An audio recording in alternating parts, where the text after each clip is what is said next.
ئەمڕۆ وەزارەتی دارایی عێراق نوێترین داتای دارایی خۆی بڵاو کردەوە کە داتای پێنجمانگی سەرەتای ئەم ساڵە. منیش کورتترین داتاکان یاخود گرنگترین ژمارەکانی نێو داتایان بۆ ئێوە هێناوە بۆی بزانین کۆی خەرجی عێراق لەو پێنج مانگەدا چەند بووە، داهاتەکەی چەند بۆ کورتێنانی چۆنە و چۆن باسی هەرێمی کوردستان کراوە. ئەمەی دەیبینن ئەمە لە نێو داتا ڕسمیەکانی وەزارەتی دارایی عێراق دەرکراوە کە بۆ پێنج مانگی سەرەتای ئەم ساڵ کۆی خەرجی حکوومەتی عێراق لە پێنج مانگی سەرەتای ئەم ساڵدا 46 تریلیۆن و 700 ملیار دینار بوو. لە بەرامبەردا کۆی داهاتەکەی 33 تریلیۆن و 700 ملیار دینار بوو. ئەمە پێمان دەڵێ کە کورتێنانێکی گەورەی هەیە لە کاتێکدا خەرجیەکانشی خەرجی تەواو نین بە گوێرەی یاسا کە ئەم ساڵ عێراق بودجەی نییە، هەتا پەسەندکردنی بودجەیەک لەسەر 12 خەرجیەکان ئەنجام دەدرێت. زیاتر ئەم خەرجیە لەسەر موچە ڕەنگی داوەتەوە. وێ ڕای ئەوەی کە خەرجەکان بە تەواوی کەم بۆتەوە بە پێی بە تایبەت لە دوای ئەوەی لە سەرەتای مانگی سێ کۆتایی مانگی دووە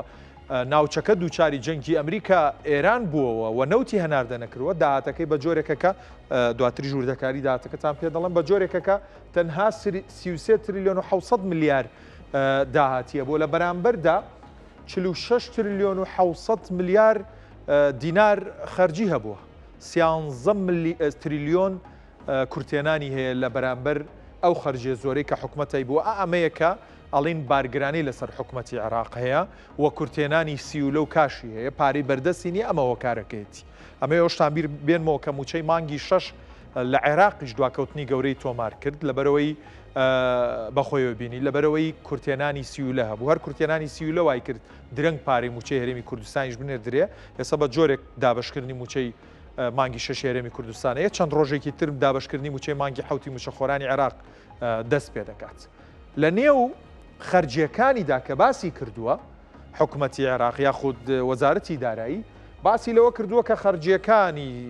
حکوومەتی هەرێمی کوردستان کە بە بابێک هاتووە 5 تریلیۆن و 100 ملیار دینار بوو. ئەم خەرجیانەی هەرێمی کوردستانیش خۆی دەبینێتەوە لە ئەو پارێکە بۆ موچە بۆ هەرێمی کوردستان نێردراوە. باسێکی داهاتی عێراقتان بۆ دەکەم لەو پێنج مانگەدا. داهاتی عێراق کۆی داهات وتمان 33 تریلیۆن و 700 ملیار دینار بووە. چۆن دابش بووە؟ داهاتی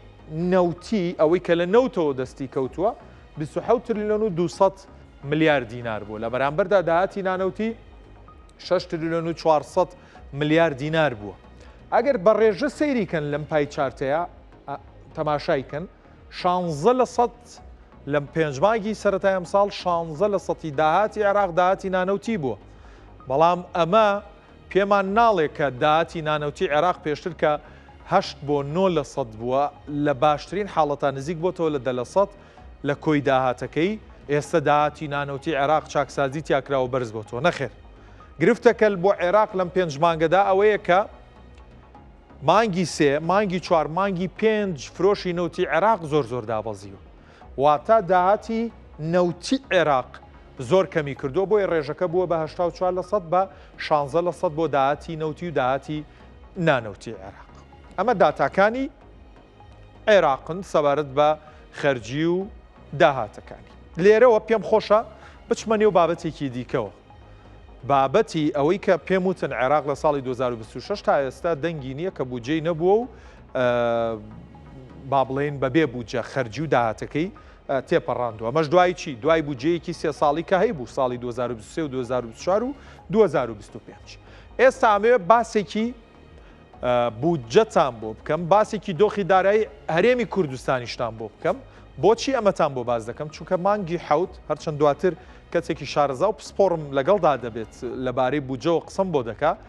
مانگی حەوت مانگی کۆکردنەوەی داتای سەرجەم دامەزراوەکانی حکوومەتە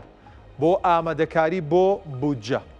لە ئێستادا پێم خۆشە باسێکی ئەوەتان بۆ کەم هەرێمی کوردستان بودجەی نییە، خەرجی و پشکەکانی چۆن هاتووە، داهاتی چۆن بووە و هەروەها دواتریش باسێکی زەرورەت و گرنگی بودجە لە هەرێمی کوردستان و عێراقیش دەکەین. ئەمەی دەبینن دوایین یاسای بودجەی هەرێمی کوردستانە کە لە ساڵی 2013 هەرێمی کوردستان بودجەی هەبوو. بەڵام لە ساڵی 2014دا یاسای بودجەی نەبوو هەتاوەکو ئێستا بەبێ یاسای بودجە کامە یاسای ژمارە 2 لە ساڵی 2013 بڵاو بۆتەوە لە دوای ئەم یاسای بودجێ هەرێمی کوردستان زیاتر لە 11 ساڵە یاسای بودجەی نیە کەواتە کە یاسای بودجەی نییە داتا دارایەکانی چین با پێتان بوو ئەگەر هاوکارانم دۆخی دارای هەرێمی کوردستان پشت دەبەستم بە راپۆرتی یاخود نوێترین راپۆرتی بڵاوکراوەی وەزارەتی دارایی و ئابووری هەرێمی کوردستان کە باسی لە دۆخی دارایی 2019 تا 2025 کردووە هەڵبەتە لە 2019 تاوەکو 2025 هیچ یاسای بودجەیەک نەبووە کە ئەمەش دواتر پرسیار لە میوانەکەم دەکەم تا چەند مەترسیە بۆ سەر دەوڵەتێک حکومەتێک کە بەبێ بودجە خەرجی و داهاتی خۆی بکە وەزارەتی دارایی باسی لە چی کردووە پشتی بودجەی هەرێم بەم جۆرە نێردراوە لە 2019ەوە هەتاوەکو 2025 لە 2019دا 5.3 تریلیۆن دینار لەلایەن بەغدادەوە وەکو بەشە بودجێ هەرێمی کوردستان بۆ هەرێمی کوردستان نێردراوە لە 2020 دابەزیوە بۆ 2 تریلیۆن و 100 ملیار دینار لە 2021 دابەزیوە بۆ 1 تریلیۆن و 200 ملیار دینار کە ئەمانە کە دادەبەزن بەو جۆرە ئەمە ئەو کاتەیە کە گرفت بۆ بەشە بودجەی هەرێمی کوردستان دروستە بێ یاخود گرفت بۆ دانوستان و ڕێکەوتنەکانی نێوان هەرێم و بەغداد دروستە بێ کاتێک بە تایبەت لە ساڵی کۆرۆنادا 2020 و 2021 دەبینین تاوەکو 2022ش حکومەت هەرێمی کوردستان کە دواتر نەوتی خۆی دەفرۆشێ و بەداهاتی نەوتی خۆی دەوێ موچە بدا و